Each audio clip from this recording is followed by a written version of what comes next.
be slightly sideways for this video. Welcome back to 29 Days of Freya. Here we are again.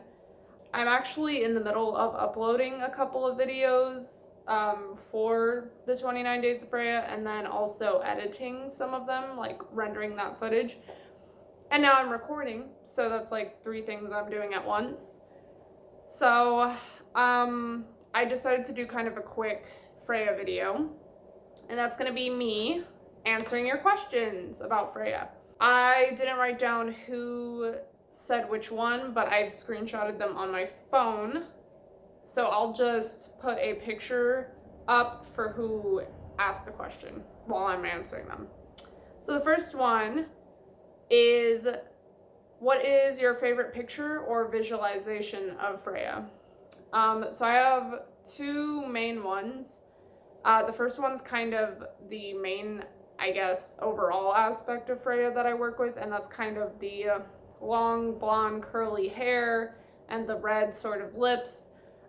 If you look in my thumbnails for any of my Freya videos, you'll see what this looks like, because I use it for, I'm pretty sure I've used it for all of the Freya videos. And I kind of want to keep it in this fashion so people know what to look for when they're looking for these videos. The other one is probably her Mardal aspect, just because I've worked with that one quite a bit. So the Mardal one is kind of just pale skin, pale blonde hair, and it's like the screaming, the agony, the pain, the sorrow, those kind of vibes, or like just frustration, or even just quiet energy, grief energy. It's very interesting. I'll definitely be making a video within the 29 Days of Freya about Mardal as well, so stay tuned for that if I haven't already posted it. Question number 2. Can you hear her voice sometimes, or does she communicate otherwise? I don't think I've had a moment where I've like heard her voice as like in clairaudience way. Like I haven't heard it physically in my ear. I guess I'll say it like that. But I do hear her talk to me more through like, the only way I can think to say it is like in my head, which sounds like I'm insane, but that's not how I mean it. It's more of like, I hear it and it's not my own voice, right? Like it's not in my own voice. It's not me thinking of it. Like I hear her say things sometimes. So like for instance, like when I'm setting up her altar or something like that, she'll make comments like, I don't like that there. Or something out of nowhere. Like I'm not expecting, like I'm placing it like, oh, this would look great here. She's like, I don't like that there. I'm like, okay, I guess it's not going there. Like, you know, just things like that. Or if I'm like just thinking of something in my head, talking to myself, sometimes she'll say something.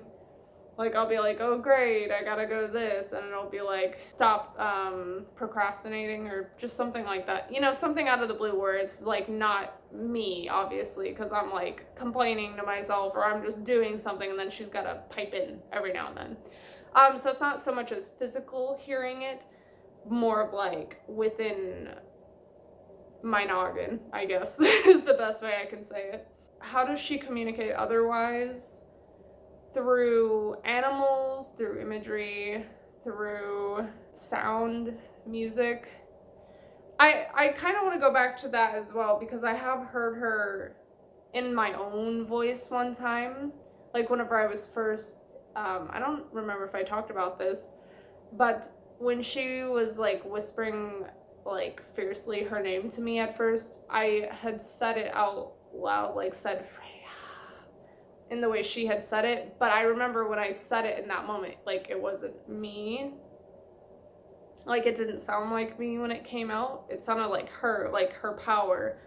So I guess if you count that as being a thing, then yeah, I've heard her. But besides that, no.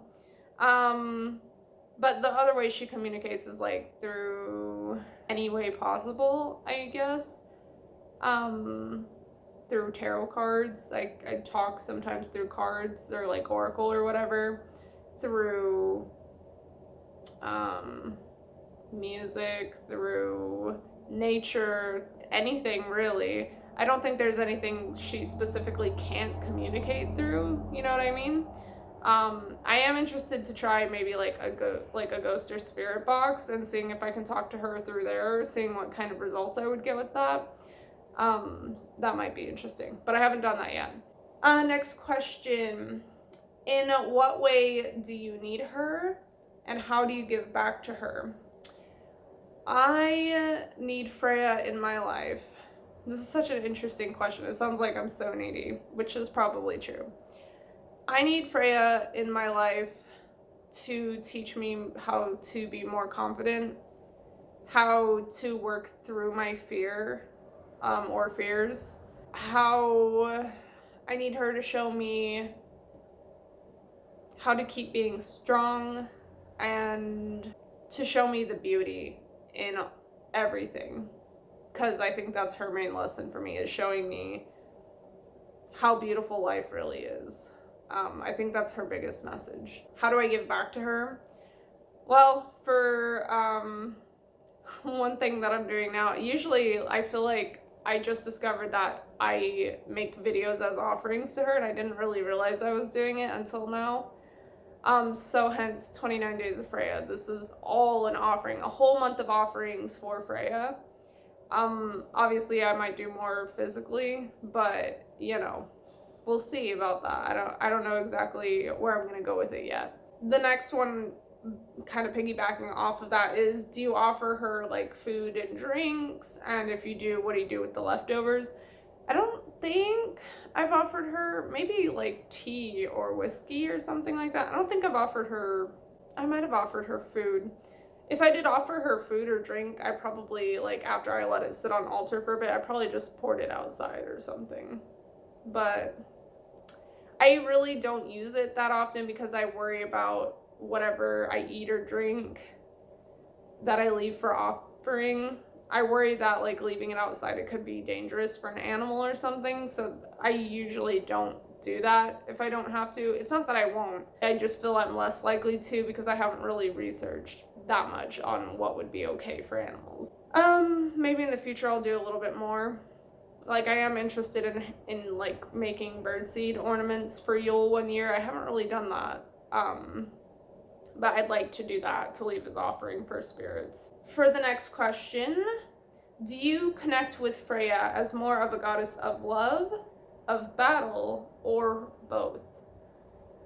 I really connect to both personally. I don't think she's really just one or the other. That's like, for me, it's like saying, if someone looked at me from an outside perspective and said, oh, well, she is a quiet girl, she doesn't really talk that much, that's like her thing. She's just quiet. She's the quiet, smart girl.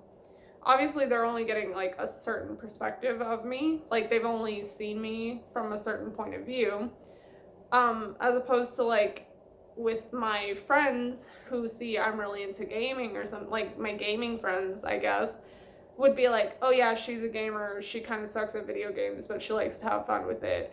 She's nerdy, right? So like she's kind of nerdy gamer girl. And then like my other friends over here who see my pastel gothic style of things, or like my kind of grunge-ish part of myself, would be like, yeah, she's low-key emo, but not really. You know, like all of these different things are different sides of me, but it's not the only centerpiece, you know what I mean? Like that's not getting a big picture of the whole, and that's what I feel for Freya. Like there are many aspects to her. She's not just one. She can be all at the same time. So yeah, I support all of her aspects. What are your favorite stories about Freya? Well, I do have a couple. I know I'm definitely going to share at least one of these stories. I don't know if I'll tell all of them. One of my all-time favorite stories about Freya right now is probably the one where Thor dresses up as Freya. I have to do more research on this, like reread it again. Her and someone else tell the guy on the other side, like, hey, we'll marry you to Freya. And he's like, hell yeah, let's go. I love me the like most beautiful love goddess of the land, am I right? And so Thor and insert person here, goes up to Freya and is like, hey, we kind of married you to this guy, like you have to go and do this thing. And she's like, nah, not doing it. And so they're like kind of left there like, well, what are we gonna do now? Like, I don't know what to do. And they end up dressing Thor up as Freya, like disguising him as Freya. And the only kind of, I guess, breadcrumbs, if you will, left behind for them kind of suspecting that it might be Thor is that they're like at the table eating and drinking and stuff, and they're like, man, Freya's really putting down that ale over there, and Freya's really eating a shit ton of food, what the heck? And, you know, basically Thor ends up revealing himself, and I just thought the whole story was really funny. My boyfriend and I were actually going over and talking about how, because we also watch things from the pop culture Thor of Marvel, and so we were kind of laughing about it, being like, maybe it was kind of all in Thor's head, like he actually thinks he's fooling all of these people at the table, but they already fully realized that it's not Freya. Like, and we're talking about how he has like this beautiful wig on or whatever, and he's all like, it's really me, Thor, all along, and he like pulls off the wig and it's just his luxurious hair, so it's like more hair falls out from what was left behind, so there wasn't really any disguise there in place. We were having a ball talking about how funny that would be as like a little, I don't know, I just thought it was really funny. So that's gotta be one of my top ones. What is your favorite trait of hers that you can see in yourself? This is a very hard question because I see a lot of connections. I think one of my main things, it's kind of a twosie, I'll give it that. One of my favorite things is trait that she carries in courage. I can see in myself sometimes, and also her willpower too. She really inspires me as a strong woman, being that strong woman and really putting down the fist, but also being elegant and beautiful at the same time. Because oftentimes we see in a lot of things, it's all about the men being powerful and like being strong and whatever. And Freya in her mythology is really strong. She's both strong, elegant, and she's like the most sought after woman. And it's so interesting to see that difference there because like, they fear her and yet they want to fuck her at the same time, you know what I mean? It's really interesting. I really love that strong woman vibe she puts out there, and I hope I can portray the same confidence that she does, and I hope that I shared the trait in having that willpower to not give up and to get what I want. I really deeply want to thank all you guys for your questions. If I didn't answer your question in this video, I've either already answered it in a different one and haven't posted it yet, or it's already out in a video, so you should watch the other ones. Obviously there are going to be 28 more days other than this one that I do content on Freyas, so if you haven't caught up on those past ones yet, go ahead and check those out. I hope you guys are really enjoying this content. Let me know what you think. And if you want to answer to any of these questions as well, go ahead and add your answers in the comments below. Anyways, with that being said, I will see you guys in the next episode of 29 Days of Freya. Until then, much love and goodbye.